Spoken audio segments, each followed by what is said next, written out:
Tonight, I want to talk about the battle for the mind. There's a great giant battle going on in the world today between the forces of God and the forces of Satan for the minds of young people as well as older people. Control of the human brain by electronics.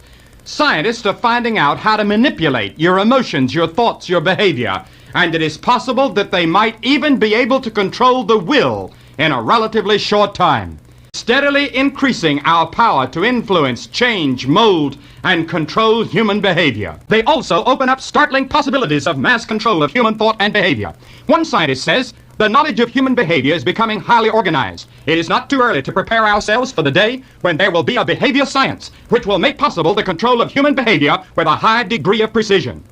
When the potentials of these new discoveries are followed to the ultimate, the potential is staggering to the imagination. A machine consists of 10 billion cells, and each cell has a white, minute, fibrous thread, creating a communication network which reaches out to every area of the human body. Hundreds of messages per minute flash around the brain-to-body network, even while we sleep in our subconscious. This network never rests. Scientists have found that the force that keeps this amazing network operating is electricity. It is powered with about 20 watts of electrical energy. Ordinarily, our feelings, our behavior, and our emotions are stimulated by natural processes. But now scientists have discovered what they call ESB, which stands for the electric stimulation of the brain. By the insertion of an electronic conductor, artificial stimulation of the cells can be achieved and behavior controlled. The seat of the will. From it is beamed fear, serenity, anxiety, hope, love, joy, faith, or depression and discouragement. This... I should warn you, Foxy, 2002 is taking my father to the time machine! Well, the future better get ready for me. The same work machine. Control, love, and hate are only narrowly separated, and that either emotion can be stimulated by a small movement of the electronic impulses. All this implies that with these new findings, it may be possible for an individual to be preset and controlled by a master controller.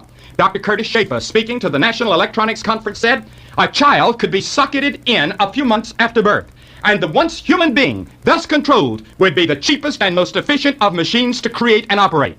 All this is fascinating, but anyone can see that it also poses tremendous and terrifying dangers. 50 years ago, some scientific-minded people scoffed at the idea of a Superman or the Antichrist controlling the minds of the people. Already we have seen unbelieved to be true.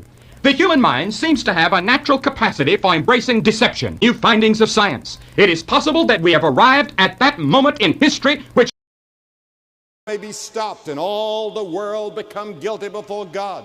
Nobody is ever going to be at the judgment and say, Lord, I didn't do that. That scanner has been scanning from the moment you were conceived in your mother's womb. The computers have been running. The motion pictures have been taken.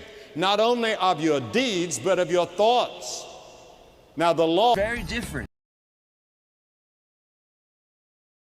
When you realize we're dealing with a type of man that is almost as far above us in intelligence as we are above the lower animals, there isn't anything phenomenal in this at all. Few, however, know the inventor's name or recognize his face.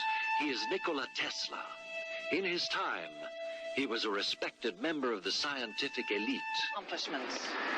Nikola Tesla helped change the world we live in, yet the world has all but forgotten him. The facts of Tesla's life make up one of the strangest tales in the annals of science, and we may not have seen the end of his story yet. But Tesla is not dead. Tesla is not really dead. He died in poverty.